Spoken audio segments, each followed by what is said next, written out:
10ஆம் வகுப்பு கணிதம் அலகு 3 இயற்கணிதம் பயிற்சி 3.20 அதாவது ஒரு மதிப்பெண் வினாக்கள் பார்க்குறோம்.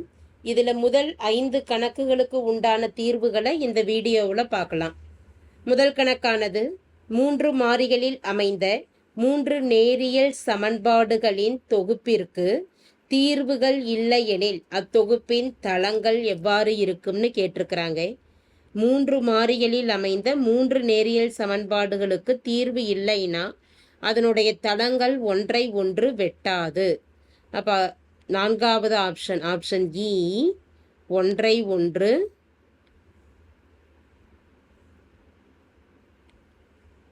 வெட்டாது. எந்த ஒரு தளமும் ஒன்றுக்கொன்று வெட்டாமல் இருக்கும். அடுத்து 2வது கணக்கு பார்க்குறோம். x + y - 3z = -6, -7y + 7z = 7, 3z = 9 என்ற தொகுப்பின் தீர்வு என்ன அப்படின்னு கேட்டிருக்குது. 3 சமன்பாடுகளையும் தீர்க்கலாம். கொடுக்கப்பட்டிருக்கக்கூடிய 3 சமன்பாட்டை முதல்ல எழுதுகிற. x + y - 3z = -6, இது சமன்பாடு 1. -7y + 7z = 7 என்பதை சமன்பாடு 2ன்னு எடுக்கிறோம். 3z = 9 என்பது சமன்பாடு 3. 3 சமன்பாடையும் தீர்க்கிறோம். இதில் 3வது சமன்பாட்டில் ஒரே ஒரு மாறி தான் இருக்குது, z. 3z பெருக்கல்ல இருக்குது. பெருக்கல்ல இருக்கக்கூடிய z வலது பக்கம் போகிறப்ப வகுத்தல்ல போயிடும். 9ஐ 3 வகுத்துட்டோம்னா 1 3 3 பெருக்கல் 3 9. அப்போ z மதிப்பு என்னன்னு கிடைக்குதுன்னா 3ன்னு கணக்கிட்டுட்டோம். z = 3 என சமன்பாடு 2ல் பிரதியிட. z = 3 என சமன்பாடு 2ல் பிரதியிட. இரண்டாவது சமன்பாடானது -7y + 7z, zக்கு பதிலாக 3ன்னு கொடுக்குறோம், = 7. இதை சுருக்கலாம். -7y + 7 பெருக்கல் 3 21 = 7. -7y = 7 + 21 வலது பக்கம் போகிறப்ப -21 ஆகிடும். -7y = 7 - 21 மதிப்பானது -14. மைனஸ் கேன்சல் ஆகிடும். 7y = 14, y = 14/7. இது ரெண்டையும் கேன்சல் பண்ணிட்டோம்னா 1 7 2 7 14, y = மதிப்பானது 2.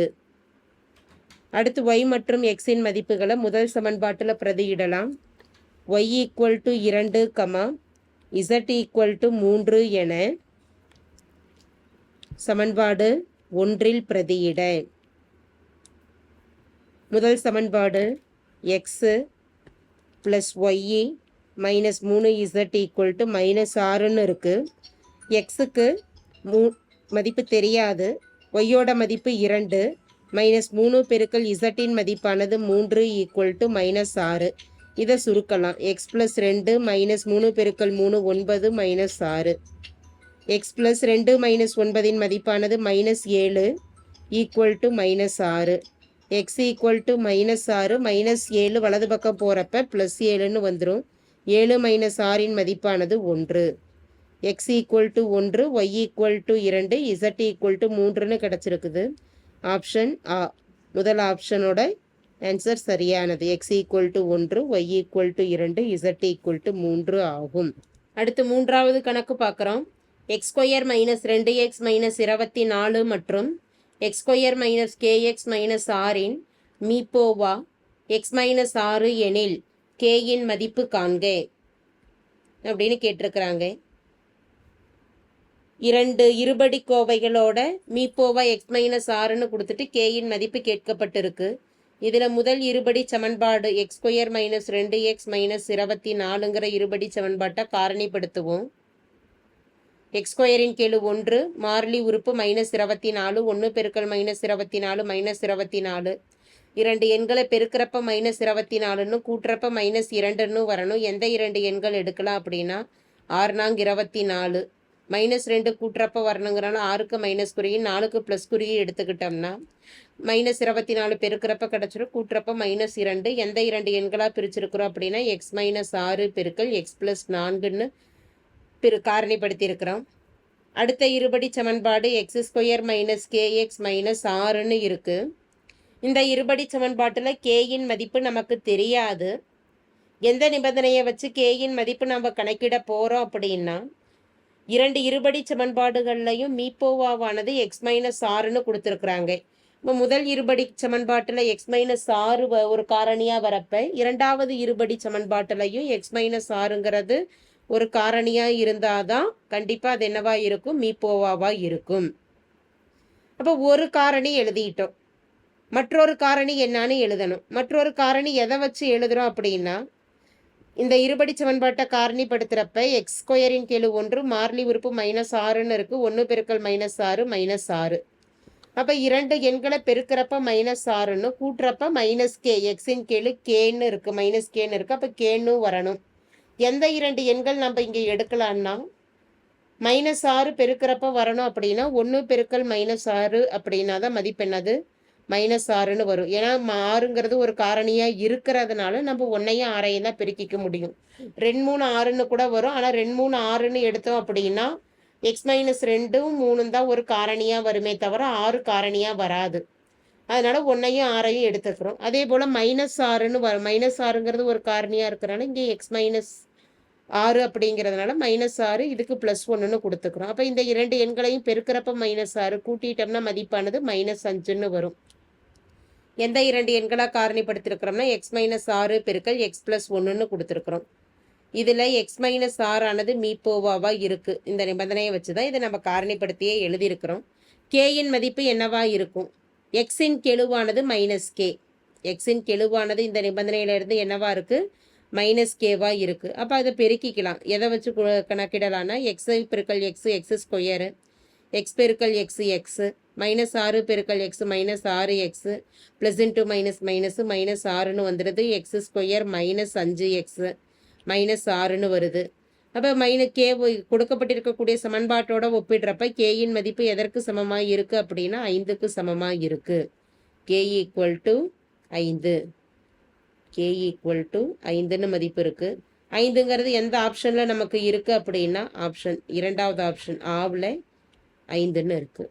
அடுத்து நான்காவது கணக்கு பார்க்குறோம். 3y - 3y divided by 7y - 7/3y² என்பது என்னான்னு கேட்டிருக்கிறாங்க. இதனுடைய மதிப்பு என்னான்னு எழுதணும். 3y - 3/y வகுத்தல் 7y - 7/3y². வகுத்தலில் இருக்கிறத எப்போவுமே முதல்ல பெருக்கலுக்கு மாற்றிக்கிட்டு தான் அந்த சமன்பாட்டை சுருக்குவோம். அப்போ முதல் சமன்பாடு 3y - 3/yங்கிறது அப்படியே எழுதிடுறோம். பெருக்கலுக்கு மாத்திரப்ப இரண்டாவது சமன்பாட்டுக்கு தலைகீழி எழுதுகிறோம். 3y² 7y - 7. இதில் 3 பொதுவாக வெளியில் எடுத்துடலாம். ப்ராக்கெட்டில் y -1/y பெருக்கல் 3y² 7y - 7லேருந்து 7 பொதுவாக வெளியில் எடுத்துடுறோம். அப்போ y -1ன்னு இருக்குது. y -1 கேன்சல் ஆகிடுது. அதே போல் ஒரு y கேன்சல் ஆகிடும். y² ஒரு y கேன்சல் ஆகிடுச்சுன்னா மீதி ஒரு y இருக்குது. நியூமரேட்டரில் முதல் மதிப்பில் 3 மட்டும் இருக்குது. ரெண்டாவது சமன்பாட்டில் 3y இருக்குது. 3 பெருக்கல் 3 9, 9yன்னு எழுதிக்கலாம். கீழே டினாமினேட்டரில் 7 பெருக்கல் 1 7. எந்த ஆப்ஷனில் கொடுக்கப்பட்டிருக்குன்னா ஆப்ஷன் ஆ 9y/7 என்பது சரியான விடையாகும். அடுத்த ஐந்தாவது கணக்கு பார்க்குறோம். கீழ்கண்டவற்றுள் எது y² + 1/y²க்கு சமம் இல்லைன்னு கேட்டிருக்கிறாங்க. இப்போ ஒவ்வொரு ஆப்ஷனையும் எடுத்துக்கிட்டு அதனுடைய மதிப்புகளை எந்த மதிப்பானது சமமாக இருக்குதுன்னு செக் பண்ணலாம். முதல் ஆப்ஷனில் கொடுக்கப்பட்டிருக்கக்கூடியது y⁴ + 1/y² இருக்குது. இது கொடுக்கப்பட்டிருக்கக்கூடிய சமன்பாட்டுக்கு சமமாக இல்லையா அப்படின்னு பார்த்துட்டோம்னா ரெண்டு பகுதியாக இதை பிரிச்சுக்கலாம். y⁴/y² ஒரு உறுப்பு, 1/y² மற்றொரு உறுப்பு. y² முழுசு கேன்சல் ஆகிடும். பவர் 4ல் 2 பவர் போயிடுச்சுன்னா மீதி 2 பவர் இருக்கும். y² + 1/y² இருக்குது. இது கொடுக்கப்பட்டிருக்கக்கூடிய சமன்பாடாகும். அப்போ இந்த இரண்டு மதிப்புகளும் சமம். அடுத்து இரண்டாவது ஆப்ஷனுக்கு வரோம். இரண்டாவது ஆப்ஷனில் இது வெரிஃபை பண்ணியிருக்கிறோம். இரண்டாவது ஆப்ஷனில் y + 1/y² இருக்குது. இதை சுருக்கி பார்க்கலாம். a + b² ஃபார்முலாவை யூஸ் பண்ணுவோம். a + b² எனும் பொழுது a² + 2ab + b² பயன்படுத்துவோம். a² அப்படிங்கிறப்ப ஏக்கு y y² + 2ab 2aக்கு y into பியோட மதிப்பு 1/y + b² 1/y². இப்போ y² y கேன்சல் ஆகிடும்.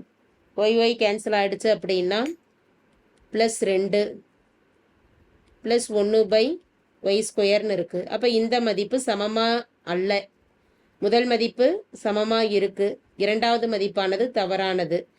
அடுத்த 2 ஆப்ஷனையும் செக் பண்ணிக்கலாம் அது எப்படி இருக்குன்னு. ஆப்ஷன் ஈல பார்த்துட்டோம் அப்படின்னா y - 1/y² + 2 அப்படிங்கிறது கொடுக்கப்பட்டிருக்கக்கூடிய சமன்பாட்டுக்கு சமமான இருக்குது. இங்கே முதல் மதிப்பில் a - b² ஃபார்முலாவை பயன்படுத்தலாம். a² - 2ab + b² ஃபார்முலாவை பயன்படுத்துகிறப்ப ஏக்கு y² - 2ay b 1/y + b² 1/y², அது இல்லாமல் ப்ளஸ் 2 இருக்குது. y கேன்சல் ஆகிடும். இப்போ y² + 1/y² -2 ப்ளஸ் 2ன்னு இருக்குது. இது ரெண்டும் 0 ஆயிடுச்சுன்னா y² + 1/y² கொடுக்கப்பட்டிருக்கக்கூடிய சமன்பாட்டுக்கு சமமாக இருக்குது. அப்போ இது சரியான விடையாகும். அடுத்து 4வது ஆப்ஷனுக்கு வரும். y + 1/y² -2ன்னு இருக்குது. ஏற்கனவே formula எழுதியிருக்கிறோம். a + b² formula a² + 2ab 1/y + b² 1/y², அடுத்து -2ன்னு இருக்குது. Plus y - y cancel, y/y cancel ஆகிடுது. y² + 2 + 1/y² -2 ப்ளஸ் 2 -2 கேன்சல் ஆகிடுச்சுன்னா y² + 1/y²ன்னு இருக்குது. அப்போ இந்த விடையும் நமக்கு 1 + y², இதுவும் சரியான விடையாகும். எந்த ஒரு ஆப்ஷன் தவறானது அப்படின்னா இரண்டாவது ஆப்ஷன் தான் தவறாகும். அதாவது ஆப்ஷன் ஆ, y + 1/y² என்பது y² + 1/y²க்கு சமம் இல்லை.